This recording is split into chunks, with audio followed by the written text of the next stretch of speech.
పశ్చిమాసియాలో యుద్ధం రోజు రోజుకు తీవ్రతరమవుతోంది. ఇజ్రాయెల్, అమెరికా దళాలు సంయుక్తంగా ఇరాన్పై విరుచుకుపడుతున్నాయి. ప్రతీకారంగా టెల్ అవీవ్తో పాటు గల్ఫ్ దేశాలపై దాడులు చేస్తోంది టెహ్రాన్. ఈ క్రమంలోనే తన అమ్ముల పొద్దులోని సరికొత్త ఆయుధాన్ని ఇరాన్ బయటకు తీసింది. శత్రువుల రాడార్లను కూడా ముప్పు తిప్పలు పెట్టే క్షిపణితో దాడులు చేస్తోంది.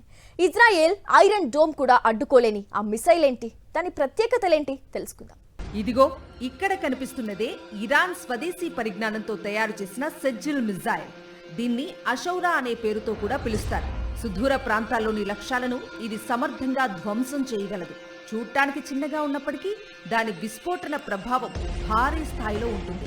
సాధారణ బాలిస్టిక్ క్షిపణులు ప్రయోగించిన తర్వాత ఒక నిర్దిష్టమైన మార్గంలో ప్రయాణిస్తాయి.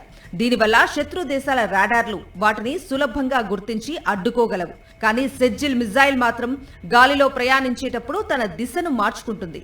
జిగ్జాగ్ పద్ధతిలో కదులుతూ శత్రువుల రాడార్లను ముప్పు తిప్పలు పెడుతుంది.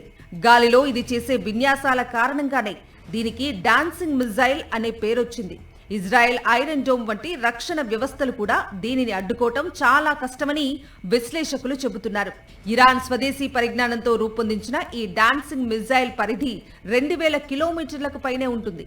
ఏకంగా 700 కిలోల వార్ హెడ్లను మోసుకెళ్లగల సామర్థ్యం దీని సొంతం. అత్యధిక ఎత్తులో కూడా సమర్థంగా తిరుగుతూ లక్ష్యాన్ని ఢీకొడుతుంది.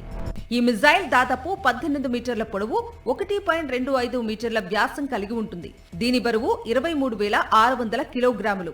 1990లో ఈ మిజైల్స్ తయారీ ప్రారంభించిన ఇరాన్ 2008లో తొలిసారి పరీక్షించింది.